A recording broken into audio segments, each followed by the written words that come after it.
All right, we are live. Welcome back, everyone, to the 10th Planet Daily City podcast. I am Coach Gino, and it is our second episode today. First episode, I forgot to introduce our man behind the camera, Mark. So, Mark, give him a hey. Hello, hello. Yes, Mark, my purple belt. I think he'll put an image up here. Mark, one of our first students at 10th Planet Daily City, is using his camera equipment, his mic system, and everything, and helped us set up this podcast. So again, big shout out to Mark for helping us out to create this podcast for everyone. So quick gym updates for everyone. Newsletter should be out shortly. It is November 4th today. Again, the monthly newsletter that we put out every month should be out shortly. In that newsletter, you'll find updates on the gym for November. Real quick, everyone, again, it's getting real cold these days, so dress in layers when you guys are coming in to train. I really suggest you guys layer up so that, you can get warmed up quicker. It's really helpful, again, to just get your body temperature up before you start training. And really, unfortunately, we don't have a good heating system in the gym, so dress warm. Big tip that I tell everyone every time the fall or winter season comes around. So dress warm, definitely. Gear-wise, you can get gear on the 10th Planet store. We are putting out a coupon code for the holidays. I know some of you folks may be wanting to get gear for your family, friends, or maybe for yourself. We will put a coupon code out for you guys so that you get a little discount on the gear we have. 10pdc.com/shop. Again, check out the inventory. Check out everything we got on the site. And then hopefully we'll have more gear coming in the near future. Coming up soon, as far as competitions, we have a few Jiu Jitsu comps. We have some Muay Thai competitions and some MMA fights. I believe a couple of our guys are competing on the Jiu Jitsu World League tournament. And I believe we have at least a couple guys on that. It's Jiu Jitsu World League, Mark, correct? Yeah. Okay. And then this weekend, we will be in Ontario. Logan Diaz, Sweet Tea, will be fighting his Muay Thai bout in Ontario, California, not Canada, unfortunately. We are going to be in the state of California. And then the following week, we will have Bryson Davis fighting for his second bout in MMA. So that will be some good fights. We will hopefully have good footage for you guys so we can break it down next time, and we'll keep you posted on those events. Regardless of the outcome, we want to make sure these guys are getting good experience, getting the ability to go in and have the opportunity to showcase their skills. And we're proud of them no matter what the outcome is. Again, make sure you guys continue to challenge yourselves, look for competition, and keep it going. You don't get worse from competing. I forgot who said it, but I've heard it before. You cannot get worse from competing. And on that note, today we wanted to talk about competing for the first time. And for those of you who are on the fence, whether you want to compete or not, here's some basics that I like to tell folks who are on that fence and who are debating whether they want to compete. Now, with competition, it's not for everyone. Just because you train doesn't mean you have to compete. And no gym should be forcing you to compete. No coach should be forcing you to compete. It should be something that is inside of you that is driving you to compete. And I really feel like competition is something for a select few people who really want that experience and to feel what it's like to showcase their martial arts skills in front of an audience, in front of a crowd, in front of a camera. And again, this is not for everyone, but it is something that I think is highly valuable if you are able to have the opportunity to do it. There's a lot of people who aren't physically capable of fighting. Maybe they have injuries or they have handicaps or anything that is going to prevent them from competing. They are looking towards the competitors and are envying them, and they would only dream of being able to compete. So if you are physically capable of competing, I say why not? Go for it. Get the experience. Give it a shot. Obviously, you want to compete in a class and a division that is fair. You don't want to be jumping into the pros right away if you've never done amateurs. You don't want to be going into a high-level show when you're just starting off. You want to be able to incrementally increase the challenges of your competition over time. So with that, we'll talk about 3 different competitions or disciplines that we compete in at the gym. So we have, again, our Jiu Jitsu team, we have our Muay Thai team, and we have MMA competitors. Now, let's start off with our jiu-jitsu competitors, those who are looking to compete in jiu-jitsu. Jiu-jitsu is going to be something that I don't consider to be too difficult to jump in. Jiu-jitsu competitions, I've seen guys train a couple weeks and jump into jiu-jitsu competitions. Now, of course, it depends. If you have wrestling experience, if you have any kind of judo experience, any kind of grappling experience in the past, that's going to expedite your process to competition, right? It's gonna make it easier for you to jump into competition because you have that grappling experience. So those with those backgrounds, you can jump into those competitions with only a little bit of jiu-jitsu training. You have to know the rules, you have to know the basic positions, and pretty much that's it. And you can go in and compete.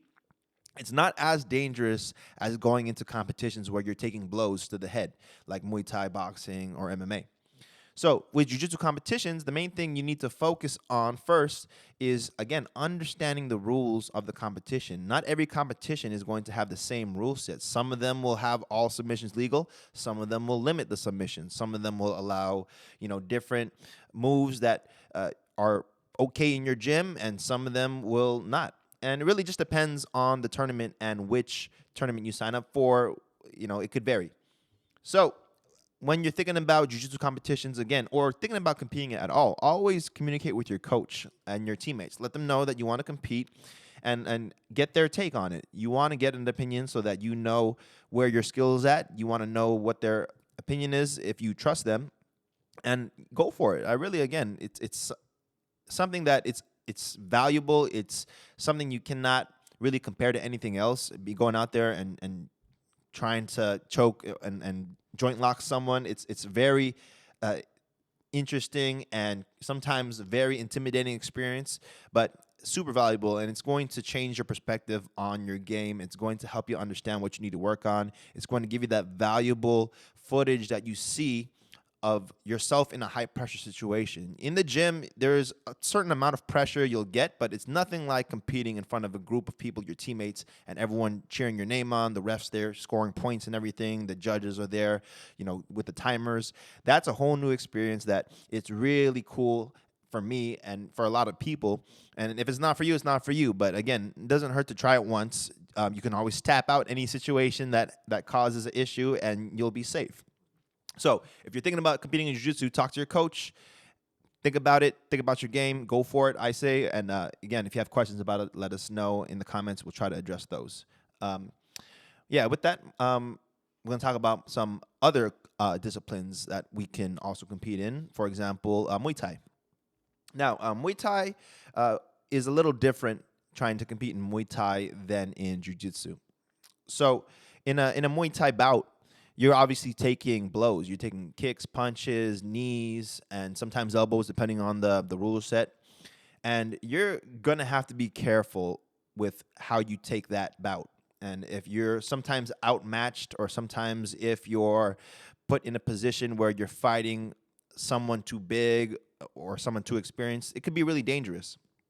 Now, in Muay Thai these days, there's a lot of different rule sets. There's the point kickboxing tournaments, which we do often. Point kickboxing is not a full amateur rule set. It's a semi-contact. They try to limit knockouts.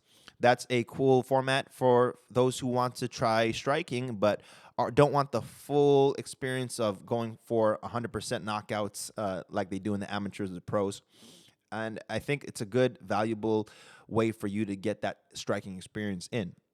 Now, if you think about it, and with Muay Thai, you definitely need to have a corner. I mean, in jiu-jitsu, you can give yourself water. In Muay Thai, you got the gloves on. You can't even open your own water bottle. So you'll definitely need a corner, someone in there to help you, support you, to give you that, take. Because there's rounds in Muay Thai, just like boxing, and there's no rounds in jiu-jitsu. In between the breaks and the rounds, you need a corner man, a trustworthy corner man to give you guidance, tell you what you're doing wrong, tell you what you need to look out for. And this is why competing in striking and Muay Thai specifically, it's very important to be in sync with whoever your corner man is. I've had experiences where I've had cornermen, and they have been able to train me and help me, but they when it came to fight day, they weren't able to show up, and then I was kind of left on my own. And those experiences taught me how important it is to really make sure you are in sync with your coach and your team, so that you can make the most out of these experiences. When you go in, the last thing you want is to have a bad experience, and making every advantage possible come is important. Get the right cornerman. Make sure you get the right opponent. Make sure you get the right weight class. Make sure you're working and you're putting the time in the camp to make sure that you are competing fairly, I should say. Now, when it comes down to when you should compete in Muay Thai, that really is something, again, based on your experience. If you've boxed before, if you've done karate, taekwondo, any other striking arts, it could be relatively helpful. But again, it's not going to be determined only on that. It's determined on yourself. Are you courageous enough to go in there and compete and just go for it without a long, full camp? I always recommend guys at least with a 6-week camp to go for it. Usually after a year of training. After a year of training, you can go for a fight and take a 6-week camp, get in shape, and go for it.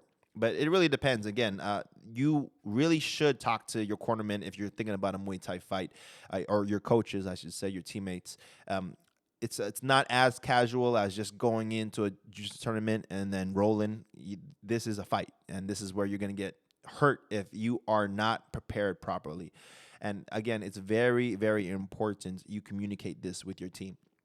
So just another tip for you guys to understand. Muay Thai, it being such a deadly martial art, there is room for error in a lot of different aspects of it. So be smart, train hard, make sure you're going in when your coaches and your team are helping you prepare correctly for these bouts. Yeah. And with that, Mark, did you have a note on that?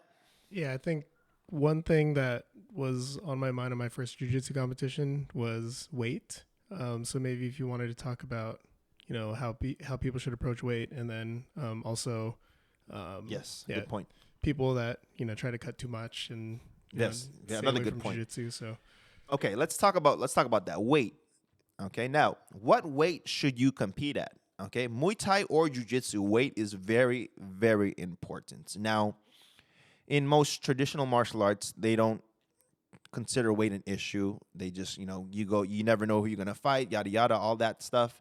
And that's true to a certain degree.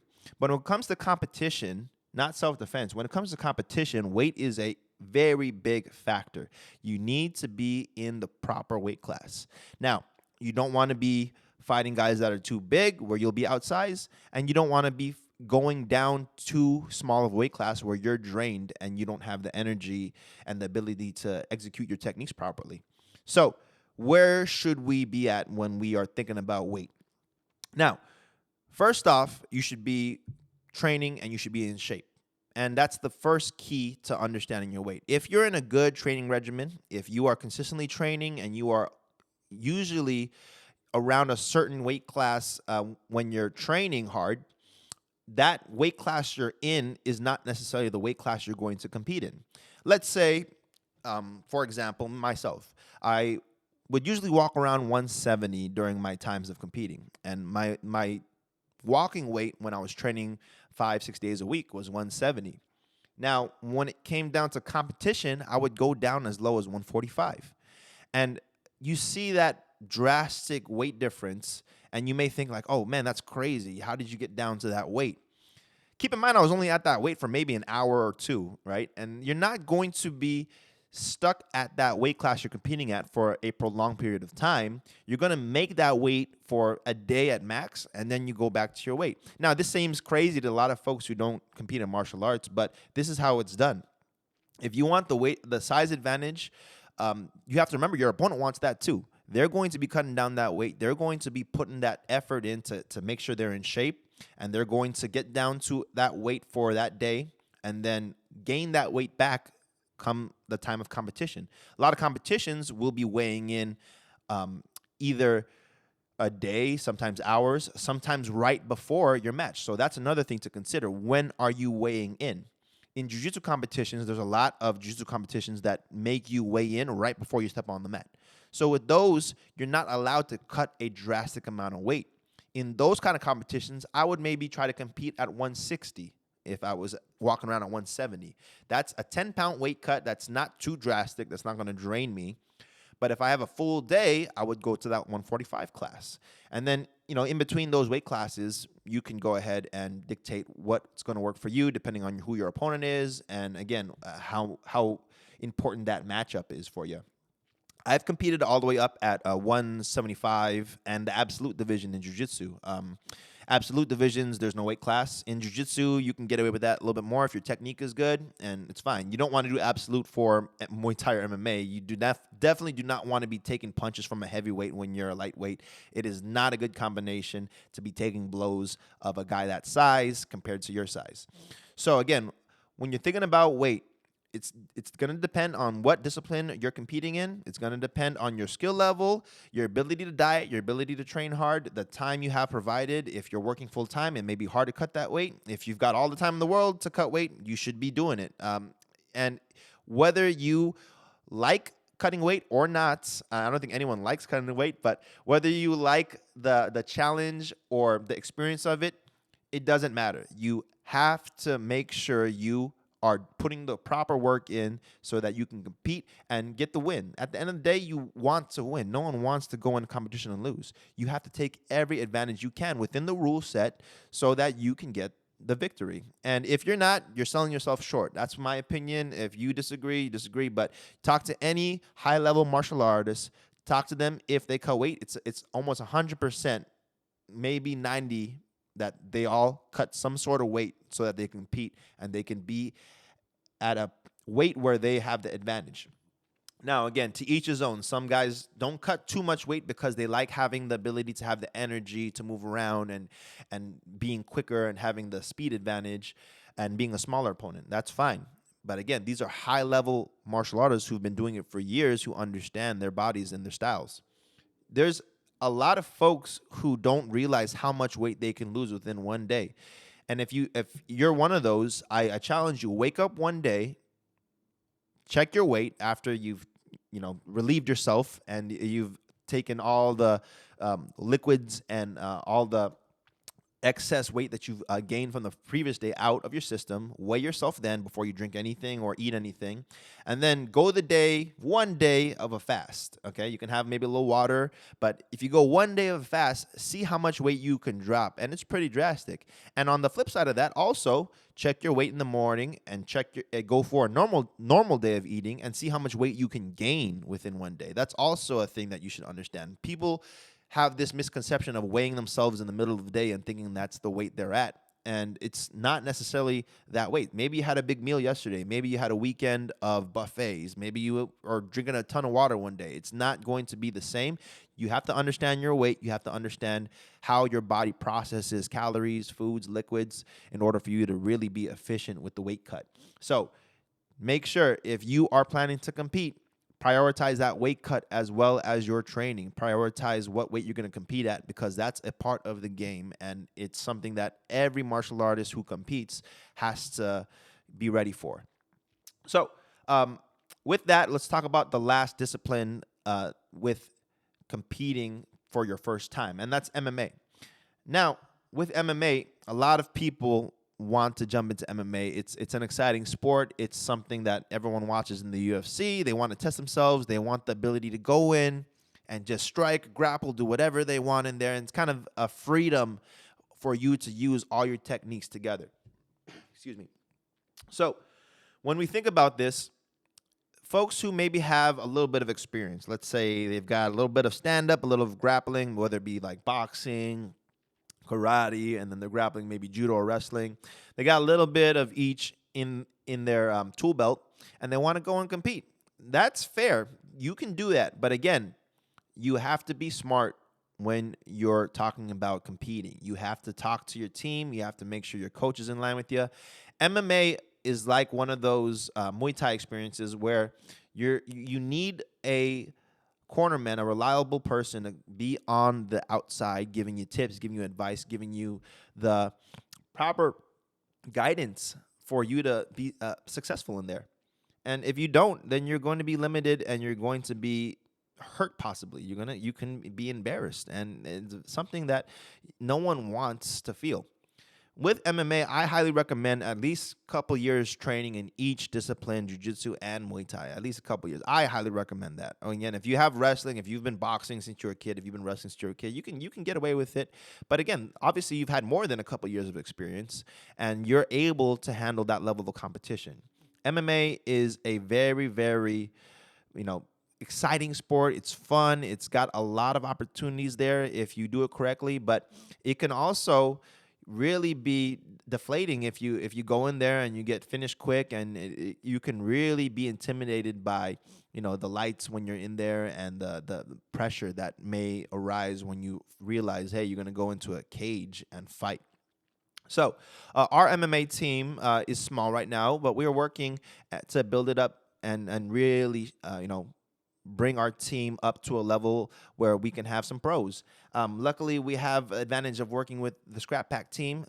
Big shout out to Gilbert Melendez and the whole Scrap Pack team, along with Dave Terrell and all the Northern California teams that are helping us with our MMA team. And again, that's very important as well. Is you're cross training with the right guys, getting the right looks, getting the right experience in there.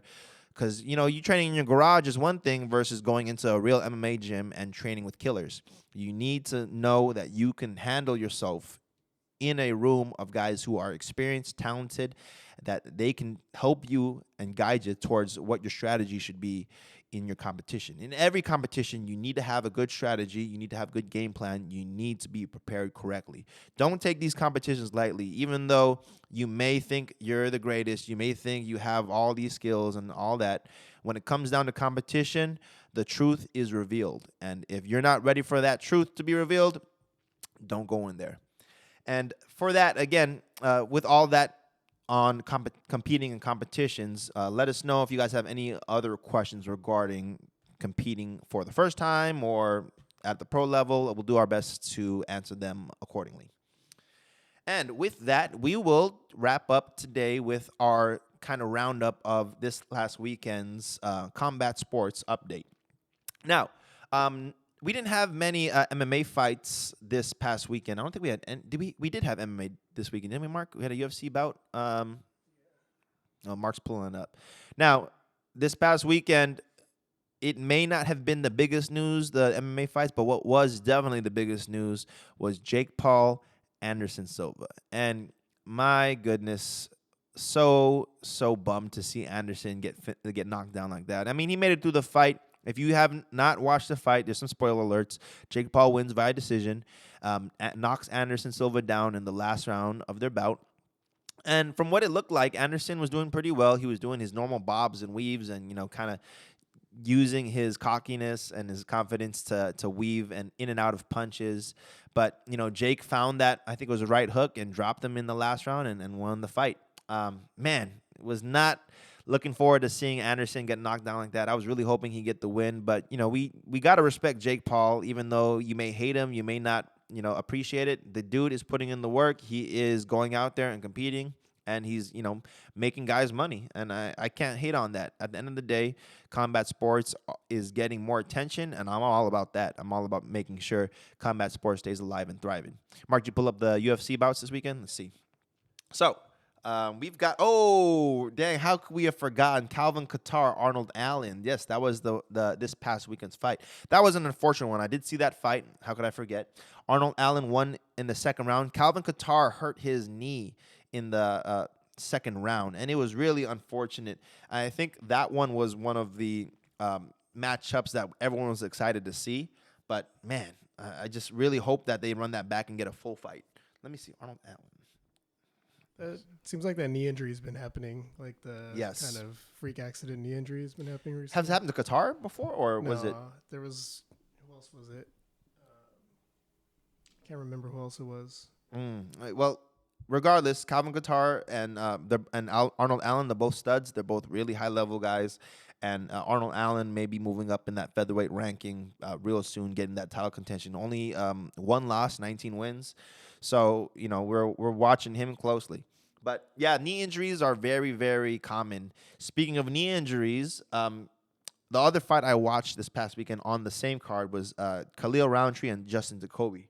And if you remember Khalil, man, that last fight he had when he stomped that knee with that side kick, that was so nasty. It was legit.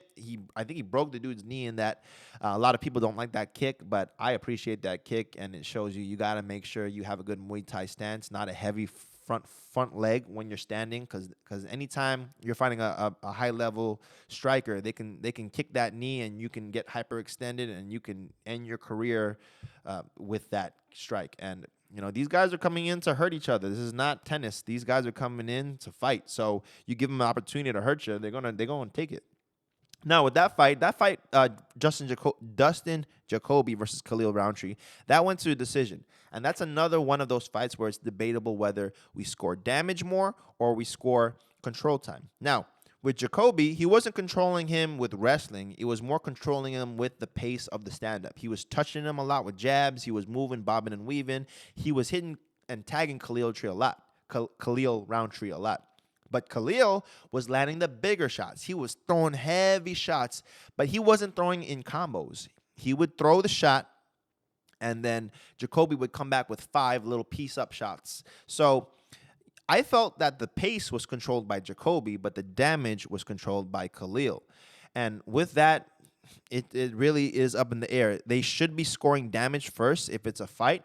So fair enough, Khalil won that. But again, you can say debatably that Jacoby won that with the control time and he was able to manage distance. Because there would be a lot of times where Khalil would swing and miss big, and then Jacoby would take advantage and touch him up a lot. So watch that fight back. If you have comments on it, let me know. But I think that one was a highly debatable one. I'm a big fan of Khalil Roundtree. I haven't watched Dustin Jacoby much before, but I will now. I liked his performance there. I thought he could have debatably won that fight, and he gets a lot of respect from me. Tim Means, Matt Griffin. Did you watch that? I didn't watch that either, so I'm not gonna comment on that. Win by decision on Max Griffin's end, and a few other fights. But again, I didn't watch them, so I won't comment. I found the other two, Alexander Rakic versus Jan, and then Peter Yan? No, Jan. I can't even say his Blahovic? name. Yeah. Oh, yeah, I remember that. Okay. And then Tom Aspinall versus. Aspinall. That fight was a weird one. I did not know what was wrong with Aspinall, and I think we still don't know. I still don't know what's wrong with Aspinall's knee, but that one was a freak accident as well. Who was Aspinall fighting? I forget. Here. Was it Khalil? I don't think it was Khalil. Curtis Blades. Sorry. Curtis Blades, that's right. That was an unfortunate one. I felt bad for Curtis Blades because he wanted to bring the fight too. But what can you do? So going back to boxing, also another fight that had a big event and I feel like didn't get the respect it deserved was Vasiliy Lomachenko versus Ortiz. Jamaine Ortiz, right? I forget his opponent's name, excuse me. But I feel like that fight didn't get the attention it deserved. Vasiliy Lomachenko literally came back from war in Ukraine to come back, fight, and won a title back. And you think about that, these guys talk about going to war. This guy was at war, literally. His country was at war. There was no shine on him. There was all about Jake Paul, Anderson Silva. So that fight was a tough one. Lomachenko did not take an easy opponent. His Ortiz was game the whole time. In the first few rounds, you could have gave him to Ortiz. Lomachenko's experience definitely paid off in the later rounds, and he got the victory. But it was not without a hard fight. He was in there. He was getting his good angles. I mean, Vasiliy looked really good. He had the speed. He had the tactic right. But Ortiz was no punk. He was in there for the fight the whole time. So, again, big respect to Lomachenko, one of my favorite boxers in the game right now. I'm hoping him and Devin Haney will get their match pretty soon. And who knows how that one's going to turn out. If you guys don't know, Devin Haney, another Bay Area fighter, boxer, big respect for him. I think he's the unified champion right now. Vasiliy should be getting a shot against him pretty soon, I hope. But that weight class, again, full of exciting fights, and I can't wait to see what's the future for that. But yeah, go watch that fight and give Lomachenko some respect. Okay, put some respect on his name. All right, guys. I think that's it for today. Mark, do we have anything else we got to rap about? Okay. All right, guys. We're going to try to, again, post these up weekly. Like, subscribe, comment, whatever you need to do. Please help support this channel, and we'll see you guys in the dojo. Take care. Train hard. Stay consistent.